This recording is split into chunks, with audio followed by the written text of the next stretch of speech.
ان الحمد للہ رب العالمین الصلاۃ والسلام علی اشرف الانبیاء رحمۃ للعالمین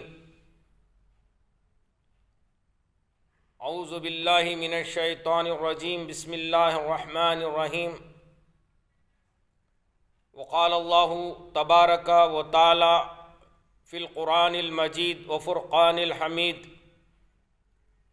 اعوذ باللہ من الشیطان الرجیم بسم اللہ الرحمن الرحیم سبحان الذی اسری بعبدہ لیلا من المسجد الحرام الی المسجد الاقصی الذی بارکنا لنریہ من آیاتنا انہ هو السمیع البصیر وقال النبی صلی اللہ علیہ وسلم الصلاۃ معراج المومنین او کما قال علیہ الصلاۃ والسلام۔ محترم برادران اسلام، نوجوانان امت اسلامیہ اور میری پردے میں بیٹھ کر سننے والی مائیں اور بہنیں، السلام علیکم رحمۃ اللہ وبرکاتہ۔ محترم حضرات، اللہ جل جلالہ و امن والہ کا بے انتہا شکر احسان ہے کہ اس نے ہمیں اس دنیا میں عظیم مخلوق بنا کر پیدا فرمایا اور بے حساب نعمتوں سے ہمیں نوازا، اور بے حساب درود و سلام تاجدار مدینہ احمد مصطفیٰ صلی اللہ علیہ وسلم پر، جنہوں نے ساری انسانیت کو جینے کا سلیقہ سکھایا۔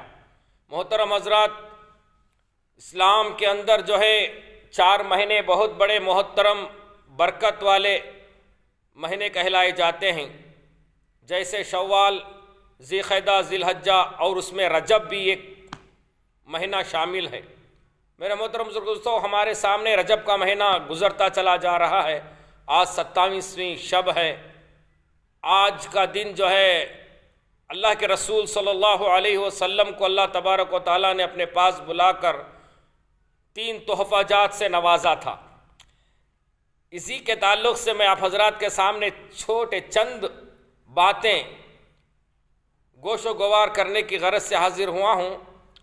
آپ حضرات سے مؤدبانہ گزارش ہے کہ آپ حضرات میرے اس چھوٹے سے کلپ کو آخری لمحوں تک سماعت فرمائیں اور اپنے دوست و احباب میں اسے شیئر کریں، اور میرا چینل مومن کی پکار کو سبسکرائب کریں، لائک کریں، تو آپ کی عین نوازش ہوگی۔ محترم بزرگوں، عزیز دوستو، اللہ تبارک و تعالیٰ کے حبیب حضرت محمد الرسول اللہ صلی اللہ علیہ وسلم کو جب نبوت سے سرفراز فرمایا، آپ کی 40 سال کی عمر تھی۔ آپ صلی اللہ علیہ وسلم 13 سال مکی زندگی کے اندر یا ایھا الناس قولوا لا الہ الا اللہ تفلحون کا نعرہ لگایا۔ اس نعرے کی بلندی آواز سے جو ہے خاندان قریش کے اندر کھلبلی مچ گئی، اور جو نبوت سے پہلے اللہ کے رسول صلی اللہ علیہ وسلم کو سچا، امین، صادق کہلانے والے، جب اللہ کے رسول صلی اللہ علیہ وسلم نے ایک اللہ کی دعوت اور نبی ہونے کا جو ثبوت پیش کیا ان کے سامنے، تو سارے دشمن ہو گئے، ان کی تکالیف دینے لگے۔ تو آپ صلی اللہ علیہ وسلم نے نبوت کے 11ویں سال یہ ارادہ کر کے طائف کی طرف جانا پسند کیا۔ طائف کا سفر کیا، جو مکہ سے 80 کلومیٹر کے دور پر واقع ہے۔ آپ صلی اللہ علیہ وسلم اس پتریلی زمین پر پیدل چل کر دعوت حق کو بلند کرنے کی غرض سے اس شہر میں گئے۔ آپ حضرات کے جانتے ہیں کہ طائف کا جو واقعہ بارہا آپ علماء کرام سے سنتے آ رہے ہیں۔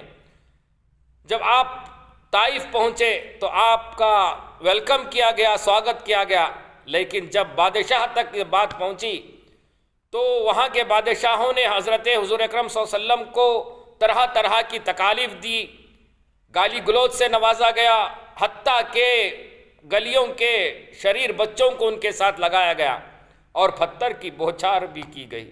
میرے محترم بزرگوں، دوستو، آپ صلی اللہ علیہ وسلم کی اس تکلیف کو اگر ہم کہنے لگیں تو جو ہے تاریخ کے اوراق پلٹ کر دیکھیں تو آپ کو پتہ چلے گا کہ آپ صلی اللہ علیہ وسلم پر کتنی تکلیف جھیلنی پڑی۔ آپ کے نالین مبارک لہو لہان ہو گئے۔ آپ صلی اللہ علیہ وسلم صبر کا اظہار کیا۔ آپ صلی اللہ علیہ وسلم ان کو بد دعا نہیں کیے، ایک پتھر کے سائے میں کھڑے ہو گئے اور اللہ سے دعا کرنے لگے کہ اے اللہ یہ مجھے نہیں جانتے تو کیا ہوا، آنے والی نسل میرے دین پر چلے گی۔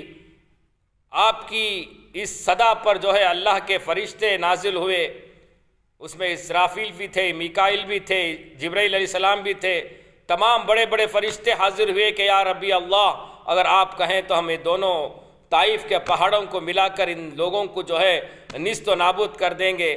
تو اللہ کے رسول صلی اللہ علیہ وسلم نے کہا کہ مجھے اللہ نے اس دنیا کے اندر رحمت للعالمین بنا کر پیدا فرمایا ہے، میں ان کی تکلیف کو جھیلنا پسند کروں گا۔ مجھے یقین ہے کہ کل آئندہ ایک روز آئے گا کہ یہاں سے دین کی فضائیں ساری دنیا میں پھیلے گی۔ اللہ اکبر۔ میرے محترم دوستو، آج طائف جو ہے دین کا مرکز بنا ہوا ہے۔ بہرکیف اس تکلیف کو جب اللہ تبارک و تعالیٰ نے دیکھا تو اپنے محبوب کی اس تکلیف کو دور کرنے کے لیے یہ سوچا کہ میں اپنے طرف بلا لوں اور ان کا دیدار کروں۔ تو اس کے لیے آپ صلی اللہ علیہ وسلم کو نبوت کے 11ویں سال، یعنی آپ صلی اللہ علیہ وسلم کی عمر جو ہے 51 سال 8 مہینے 20 دن کے تھے، پیر کا دن تھا۔ آپ صلی اللہ علیہ وسلم اپنے پھوپھی زاد بہن ام ہانی کے گھر تشریف تھے۔ کئی روایتوں میں آتا ہے کہ مکہ مکرمہ کے اندر آپ تشریف فرما رہے تھے، کئی روایت صحیح روایت سے ظاہر ہوتا ہے کہ آپ صلی اللہ علیہ وسلم ام ہانی رضی اللہ تعالیٰ عنہ کے مکان میں تشریف تھے، جو معراج کا واقعہ جو ہے پیش آیا، جو آج کی رات 27ویں رجب المرجب کی رات تھی۔ تو آپ صلی اللہ علیہ وسلم جو ہے آرام فرما رہے تھے۔ مختصراً طور پر مجھے میرے بھائیو بزرگو دوستو آپ کو یہ کہنا ہے کہ جو تحفہ ہمیں ملا وہ زمین پر نہیں ملا، اللہ تبارک و تعالیٰ نے اپنے طرف بلا کر آسمانوں میں ہمیں وہ تحفہ جات دیے گئے ہیں۔ بہرکیف حضرت جبرائیل علیہ السلام تمام فرشتوں کے ساتھ جو ہے ام ہانی کے چھت کو پہاڑ کر حضور اکرم صلی اللہ علیہ وسلم کی آرام گاہ میں تشریف لے گئے۔ آپ صلی اللہ علیہ وسلم آرام فرما رہے تھے۔ حضرت جبرائیل علیہ السلام نے آپ کے پیر مبارک کو جنبش دیا۔ آپ صلی اللہ علیہ وسلم تھوڑی دیر کے لیے اٹھے، دیکھا کوئی نہیں تھا تو پھر سو گئے۔ تو پھر حضرت جبرائیل علیہ السلام نے دوبارہ حضور اکرم صلی اللہ علیہ وسلم کے پیر مبارک کو جنبش دیا، اور جب دوسری مرتبہ دیکھا تو آپ صلی اللہ علیہ وسلم کی نیند ہشار ہو گئی۔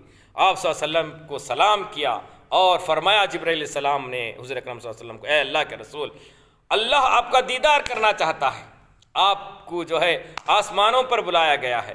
آپ صلی اللہ علیہ وسلم تیار ہو گئے۔ فرماتے ہیں کہ بہت سی روایات میں ہے کہ آپ صلی اللہ علیہ وسلم کے ساتھ حضرت جبرائیل علیہ السلام تمام فرشتے موجود تھے۔ ایک براق جو ہے لایا گیا، وہ جو خچر سے جو ہے خچر نما ایک جانور تھا، اس کی تیز رفتار، براق کے معنی برق کی جمع ہے، برق کے معنی جو ہے بجلی کے ہوتے ہیں۔ تاریخ کے کتابوں میں آتا ہے جہاں تک اس جانور کی نظر پہنچتی تھی وہ جانور اتنی تیز جو ہے دوڑتا تھا۔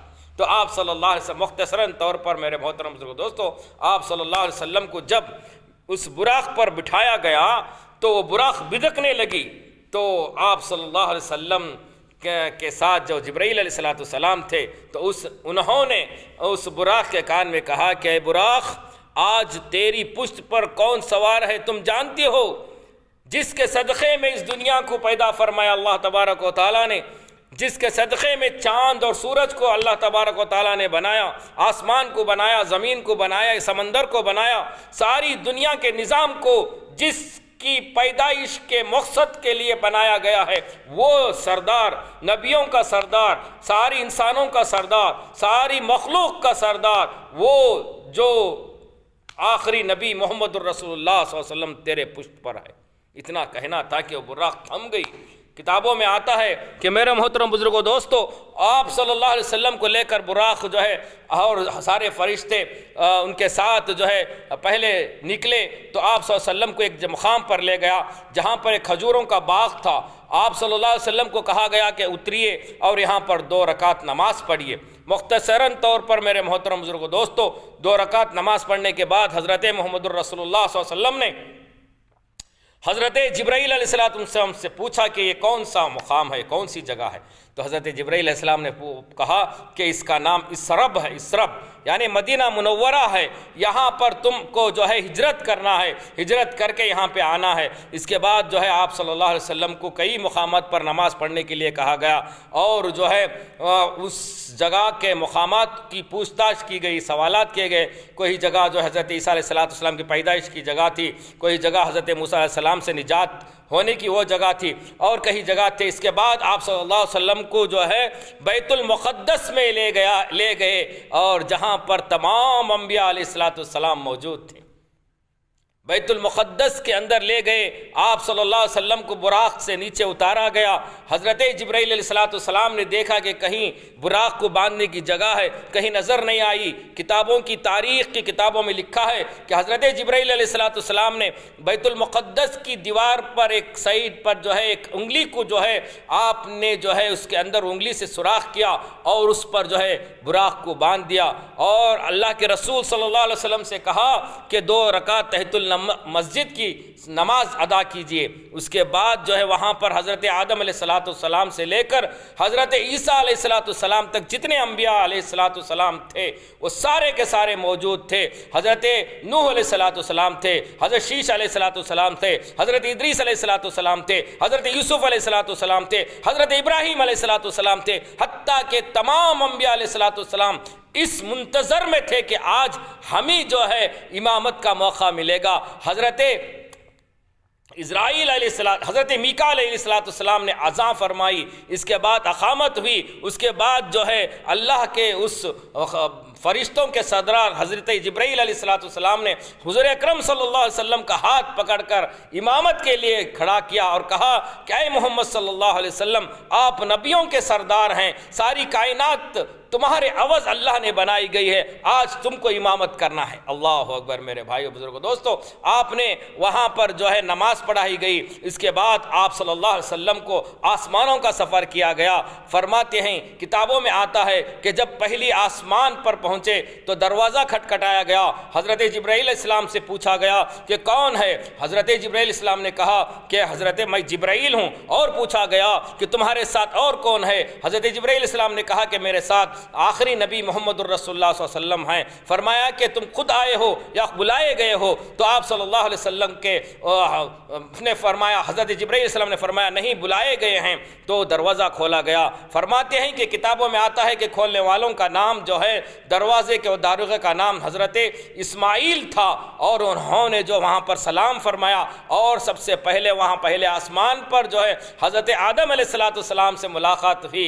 آپ صلی اللہ علیہ وسلم کو دیکھ کر حضرت آدم علیہ السلام نے کہا السلام علیکم اے بیٹا، السلام علیکم اے نبی۔ اللہ کے رسول صلی اللہ علیہ وسلم کو جو ہے مرحبا کیا گیا، سواگت کیا گیا، اور آپ کا جو ہے استقبال کیا گیا۔ اس کے بعد آپ صلی اللہ علیہ وسلم دوسرے آسمان پر پہنچے، وہاں پر بھی وہی سوال کیا گیا۔ کھولنے والا جو دروازہ کھولا گیا تو وہاں پر حضرت عیسیٰ علیہ السلام، حضرت یحییٰ علیہ السلام سے ملاقات ہوئی۔ انہوں نے مرحبا سہلن سہلن اے نبی کہا گیا۔ اس کے بعد تیسرے آسمان پر پہنچے گئے، تیسرے آسمان پر بھی وہی سوالات ہوا، وہاں پر جو ہے حضرت یوسف علیہ السلام سے ملاقات ہوئی۔ اور چوتھے آسمان پر پہنچے، وہاں پر حضرت ادریس علیہ السلام سے ملاقات ہوئی۔ میرے محترم بزرگ دوستو، اس کے بعد پانچویں آسمان پر پہنچے، وہاں پر حضرت موسیٰ علیہ السلام سے ملاقات ہوئی۔ اس کے بعد فرماتے ہیں کہ جب ساتویں آسمان پر پہنچے، وہاں پر سدرۃ المنتہا تھا، وہاں پر جو ہے وہاں پر حضرت بیت معمور کو دیکھا۔ بیت معمور یعنی جس طرح سے دنیا کے اندر اللہ تبارک و تعالیٰ نے بنی نوح کے لیے، انسانوں کے لیے اپنا گھر تعمیر فرمایا ہے، اسی طرح سے آسمانوں پر ساتویں آسمان کے اوپر بیت المعمور تیار ہے۔ وہاں پر جو ہے فرشتے روزانہ طواف کرتے ہیں اللہ کے اس گھر کا۔ فرماتے ہیں کتابوں کی تاریخ کی کتابوں میں آتا ہے ہر روز 70,000 فرشتے اس بیت المعمور کا طواف کرتے ہیں، اور فرماتے ہیں کہ جو فرشتے ایک بار طواف کر لیتے ہیں دوبارہ تا قیامت تک وہ فرشتے دنیا اس بیت المعمور کا طواف نہیں کرتے۔ اللہ اکبر، کتنی مخلوق ہوگی اللہ کی، ان فرشتوں کی مخلوق کتنی ہوگی اللہ ہی بہتر جانتا ہے۔ میرے محترم بزرگوں دوستو، اس کے بعد جو ہے مختصراً طور پر اللہ کے رسول صلی اللہ علیہ وسلم کے ساتھ حضرت جبرائیل علیہ السلام سدرۃ المنتہا پر پہنچتے ہیں۔ اس کے بعد اس جبرائیل علیہ السلام کہتے ہیں کہ یا نبی نبی اللہ اس سے آگے اگر میں ایک بھی قدم رکھوں تو میرے پیر اور پر جل جائیں گے، اب میری ہمت نہیں ہے آگے چلنے کی، اب آپ کو خود جانا ہوگا۔ تو آپ صلی اللہ علیہ وسلم جو ہے سدرۃ المنتہا سے آگے جاتے ہیں، فرماتے ہیں کہ 70 نور کے پردوں کو پار فرما کر جب اللہ کے رسول صلی اللہ علیہ وسلم اللہ سے ملاقات کرتے ہیں، وہاں پر جا کر اللہ کے رسول صلی اللہ علیہ وسلم اللہ کے سامنے ایک نذرانہ پیش کرتے ہیں، التحیات للہ والصلوات والطیبات، اے اللہ میری جانی اور مالی عبادتیں تیرے لیے ہے، میں یہ تیرے لیے تحفہ لایا ہوں۔ تو اللہ کی طرف سے آواز آتی ہے، السلام علیک ایھا النبی، اے نبی تم پر سلامتی ہو۔ اس کے بعد جو ہے میرے بھائی بزرگوں دوستو، اس کے جواب میں حضور اکرم صلی اللہ علیہ وسلم کہتے ہیں، السلام علینا وعلی عباد اللہ الصالحین، اور سلامتی ہو اور تیرے بندوں پر، نیک صالحہ بندوں پر۔ یہ گفتگو تمام فرشتے سنتے رہتے ہیں، تو انہوں نے کہتے ہیں، اشہد ان لا الہ الا اللہ واشہد ان محمدًا عبدہ رسولہ، ہم گواہی دیتے ہیں کہ اللہ ایک ہے اور محمد الرسول اللہ صلی اللہ علیہ وسلم اللہ کے بندے اور اس کے رسول ہیں۔ میرے محترم بزرگوں دوستو، اللہ تبارک و تعالیٰ کو یہ اتنی ادا پسند آتی ہے کہ دنیا میں بسنے والا ہر ایک مسلمان کے لیے نماز کے اندر التحیات کا پڑھنا اس پر واجب القرار دیا گیا ہے، اور یہ جو ہے دعا ہے اللہ تبارک و تعالیٰ اور جو ہے اللہ کے رسول صلی اللہ علیہ وسلم کے درمیان جو باتیں ہوئی، تحفہ دیا گیا ہے۔ اس کے بعد آپ صلی اللہ علیہ وسلم کو 3 تحفہ جات سے نوازا جاتا ہے۔ پہلا تحفہ دیا جاتا ہے کہ جو ہے، اے نبی صلی اللہ علیہ وسلم میں تمہیں جو ہے شفیع المذنبین بنا کر بھیجتا ہوں، لیکن یاد رکھو جو تمہارا امتی مشرک ہوگا، شرک کرے گا، اس کی شفاعت تمہارے حق میں جو ہے میں قبول نہیں کروں گا، اور اس کے علاوہ جو بھی تمہاری امتی گناہوں سے پاک ہو کر میرے پاس آئے گا میں تمہاری شفاعت قبول کروں گا۔ دوسرا تحفہ میرے محترم بزرگوں دوستو، سورۃ البقرہ کی آخری 3 آیتیں پیش کی جاتی ہے،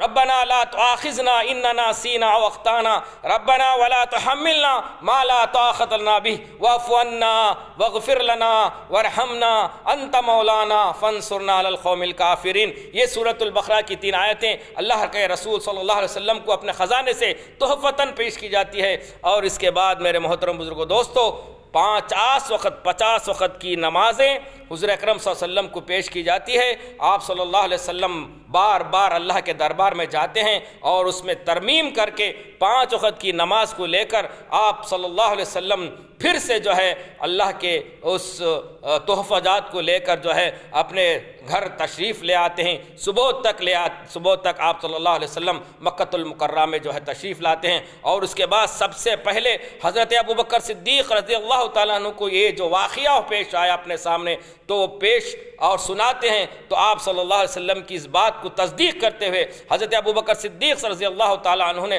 صدقت یا رسول اللہ صلی اللہ علیہ وسلم، اور جو ہے آپ سچے ہیں، آپ اللہ سے ملاقات کر کے ہیں، خوشی مناتے ہیں، اور جو ہے اللہ سے لینے کا ایک طریقہ ہمیں مل گیا، ایک ذریعہ مل گیا، اللہ سے لینے کا ہمیں ایک تحفہ مل گیا، نمازوں کا تحفہ ہمیں مل گیا، اور اللہ سے لینے کا ہمیں ذریعہ مل گیا۔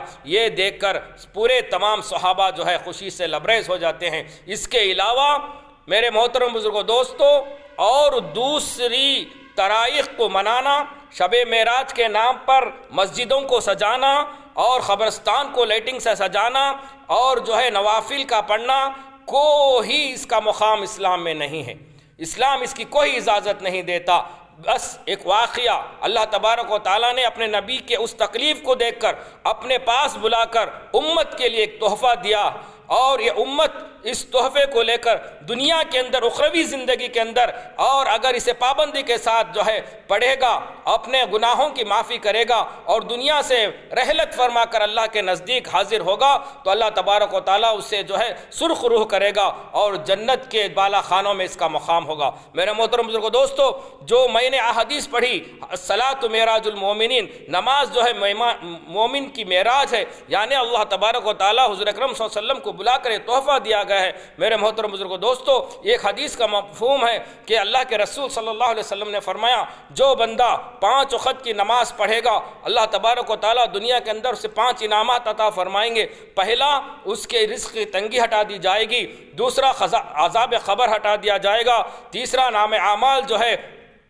اس کے دائیں ہاتھ میں دیا جائے گا، پانچواں پلصراط پر بجلی کی طرح پار کیا جائے گا، چوتھا پلصراط کے راستے پر بجلی کی طرح پار کیا جائے گا، پانچواں بغیر حساب کے اللہ تبارک و تعالیٰ اسے جنت کا راستہ بتائیں گے۔ میرے محترم بزرگو دوستو، ہم عاشق رسول کہلانے والے اپنے گریبان کے اندر جھانک کر دیکھیں کہ ہم نے کتنی پابندی سے نماز کی پابندی کر رہے ہیں۔ میرے محترم بزرگو دوستو، اللہ کے رسول صلی اللہ علیہ وسلم نے فرمایا، نماز میری آنکھوں کی ٹھنڈک ہے، نماز جو ہے قبر کے عذاب کو ٹالتی ہے، نماز پلصراط پر جو ہے تیزی سے جو ہے آپ کو پار کراتی ہے۔ تو میرے بھائیو بزرگو دوستو، وہ بندہ جو مسجد کے سامنے سے جا رہا ہو، اللہ کا منادی پکار رہا ہو، حی علی الصلاح حی علی الفلاح، سنتا ہے پھر بھی اس کا ایمان مسجد تک نہ لے جائے گا، تو وہ ایمان کل روز قیامت اسے جہنم سے بچا کر جنت میں کیسے لے جائے گا؟ میرے بھائیو بزرگو دوستو، غور و فکر کرنے کی بات ہے۔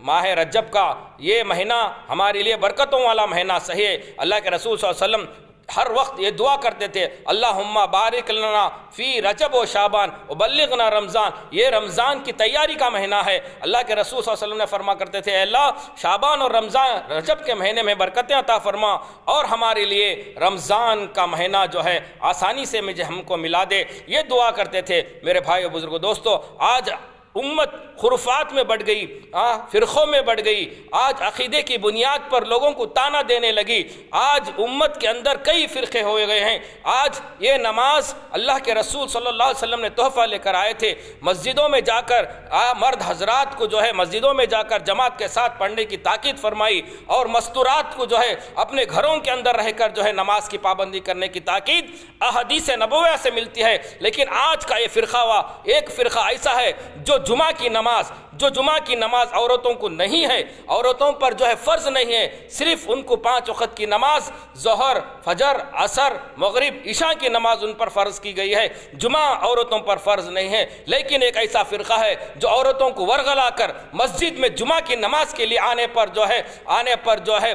پر زور دیتا ہے، اور وہ مستورات جو گھروں کے کام و کاج کو چھوڑ کر بناؤ سنگار کرتے ہوئے شوہر کی اجازت کے بنا پر بھی مسجدوں کی طرف لپکتی ہے۔ اللہ کے رسول صلی اللہ علیہ وسلم نے فرمایا، اگر کسی غیر محرم کی نگاہ ایک شادی شدہ عورت پر پڑی اور اس کی نیت بدل گئی تو سمجھو کہ اس کا آدھا نکاح ٹوٹ گیا۔ تو وہ حضرات غور و فکر کرنے کی ضرورت ہے جو اپنے مستورات کو جمعہ کے دن ہو یا مسجد کے لیے نماز کی طرف بھیجتے ہیں، شور و شنگار کر کے، عطر لگا کر کے وہ اپنے شوہروں کی اجازت کے بنا مسجد کی طرف جاتے ہیں۔ وہ مستورات سے ہماری گزارش ہے کہ برائے مہربانی اپنے آپ کو قرآن اور حدیث کی سنت کو ماننے والے، قرآن و حدیث کے اہل کہنے والے غور و فکر کریں، نبی کی ہر ایک سچی حدیث کو لوگوں کے سامنے رکھیں۔ قرآن کہہ رہا ہے، ہم نے مرد کو عورتوں پر جو ہے حاکم بنا کر پیدا فرمایا، اور عورتوں کو اپنے گھر میں رہ کر 4 دیواری کے اندر رہ کر اپنے اہل و عیال کی، اپنے بچوں کی پرورش کرنے کا حکم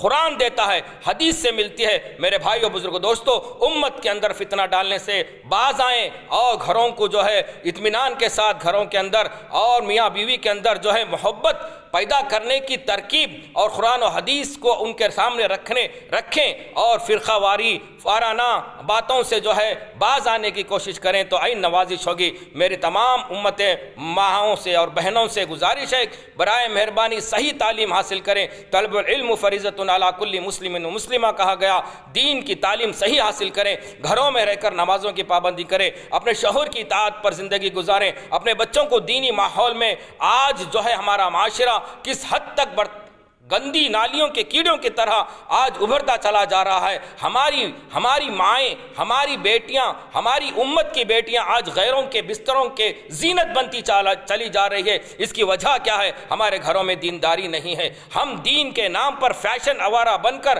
آج ہمارے بچیوں کو موبائل دے کر کالجوں کی طرف روانہ کر رہے ہیں۔ اگر وہی موبائل ہاتھ میں تھمانے کے بجائے قرآن کو تھماتے، بخاری شریف کو تھماتے، مسلم شریف کو تھماتے اور ترمذی کو تھماتے تو آج ہماری بچیاں اس طرح آوارہ پھرنے سے، گھومنے سے باز آتی۔ میرے بھائیو بزرگو دوستو، میری یہ تلخ باتیں آپ کو جو ہے تکلیف دہ ہوں گی، لیکن میں معافی چاہتا ہوں کہ مجھے کہنا ضروری اشد تھا کہ ہم دیکھ رہے ہیں، روزانہ سوشل میڈیا کے ذریعے سن رہے ہیں کہ کتنی بیٹیاں ہماری آج آوارہ گھوم رہی ہے، آج غیروں کی بستر کی زینت بنتی چلی جا رہی ہے۔ اللہ معاف کرے، اللہ معاف کرے۔ ہم آج اتنے اجتماعات کر رہے ہیں، پلیٹ فارم پر سجایا جا رہا ہے، جماعت اسلامی ہند کے ذریعے سے بہت سارے پروگرام ہو رہے ہیں، اور دعوت ہند کے دعوت تو توحید کے نام پر جو ہے کتنے پروگرام کیا جا رہا ہے، لیکن کسی پلیٹ فارم سے یہ آواز نہیں اٹھائی جا رہی ہے کہ ہماری ماؤں کی تعلیم کیا ہونی چاہیے، ہماری بیٹیوں کی تہذیب کیا ہونی چاہیے۔ لیکن یہ آواز اٹھایا جا رہا ہے کہ ہم کیسے جو ہے ہم جو ہے توحید کو جو ہے عام کرتے جائیں، لیکن توحید کو عام کرنے کا طریقہ ہم غلط لوگوں کے اندر پروپیگنڈا کرتے پھر رہے ہیں کہ یہ ہمارا یہ جماعت وہ جماعت۔ میرے بھائیو بزرگوں دوستو، جماعتوں کو فرقوں میں بانٹنے سے باز آئیں، ہم پورے جو ہے امت محمدیہ ایک پلیٹ فارم پر ہو کر توحید کا نعرہ لگائیں، تب جو ہے اس امت کے اندر اصلاح ہوگی، ورنہ آج امت بڑھتی چلی جا رہی ہے۔ میرے بھائی بزرگوں دوستو، آپ حضرات سے گزارش ہے کہ آپ حضرات جو ہے عورتوں کی تعلیم کی طرف زیادہ متوجہ دیں اور توجہ دیں، اور قرآن اور حدیث کے ذریعے عورتوں کے اندر دینی شعور پیدا کرنے کی کوشش کریں گے تو آپ کی بہت نوازش ہوگی۔ اللہ تبارک و تعالیٰ سے گزارش ہے ہمیں صحیح معنوں میں دین کی صحیح سمجھ عطا فرمائے، اور نبی کریم صلی اللہ علیہ وسلم کی ایک سنت کو جان کر زندگی میں لا کر عمل پیرا ہونے کی ہمیں سب کو توفیق عطا فرمائے۔ وآخر دعوانا الحمدللہ رب العالمین، والسلام علیکم ورحمۃ اللہ وبرکاتہ۔ میرے محترم بزرگوں دوستو، اس میرے ویڈیو کلپ کو آخری لمحوں تک سماعت فرمائیں، اپنے اور دوست و احباب میں سے شیئر کریں تو آپ کی نئی نوازش ہوگی۔ انشاءاللہ پھر ملیں گے۔ والسلام علیکم ورحمۃ اللہ وبرکاتہ۔